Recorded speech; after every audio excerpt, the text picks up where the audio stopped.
not true for a simple reason. GDP per capita today in America is double. It's 100% more than the average national wealth in France or Germany or Britain. So that's a big difference. Another big difference is growth. If you look at annual GDP growth in most European countries in the past 5 or 6 years, it has been close to 0 per annum, 0.5%, 1% per annum. In America, it has been close to 3.5% per year. So that's another big difference. But it's not the biggest thing. There's something much, much bigger. When I was young, I was not an academic or think tank expert. When I was young, I worked for the private sector. And in finance, if you look at the national stock exchange, there's something called market cap. So the market cap is the overall value of a company based on the daily share price fluctuation. And so when I was younger, if you look at the NASDAQ and the New York Stock Exchange, if you look at the market cap of American companies, it was roughly double, 2 times that of the Paris and Frankfurt Stock Exchange. Today, it's 25 times more. That says a lot, and that's really horrible for Europe.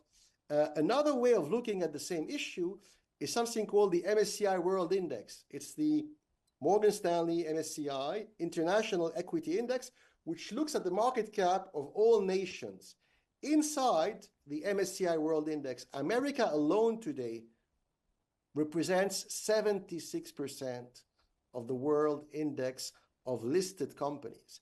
France, Germany, less than 2%. So clearly, in the past 5-6 years, they have become much poorer because the price of shares listing on the Frankfurt or Paris or London exchange is a leading indicator. Why is it a leading early indicator? Because it's a reflection of the future wealth. Because financial investors, when they buy a share of Tesla or General Motors or Microsoft, they look at future growth, future earnings. So that's a disaster because, the mirror image that the stock exchange is giving us of the future of Germany, France, Britain is mediocre at best or very bad if you want to be pessimistic. The future image of America's wealth is great. Why is it great? Come back to what you said earlier. Because of the tech sector. Clearly, one state, California, one region, one small region, which is the San Francisco Bay Area, where you have all these gigantic tech companies. They have been at the center of the world economy for a long time.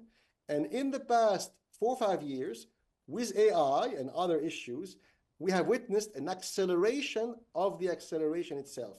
So clearly now wealth is being created more than ever at crazy speed in the Silicon Valley, in America, in Texas, Pennsylvania, Boston, New York. It is not, innovation is not happening in France, Germany, and Britain. And that is really very bad for Europe's future. Europe has to wake up, and Europe has to take corrective measures urgently.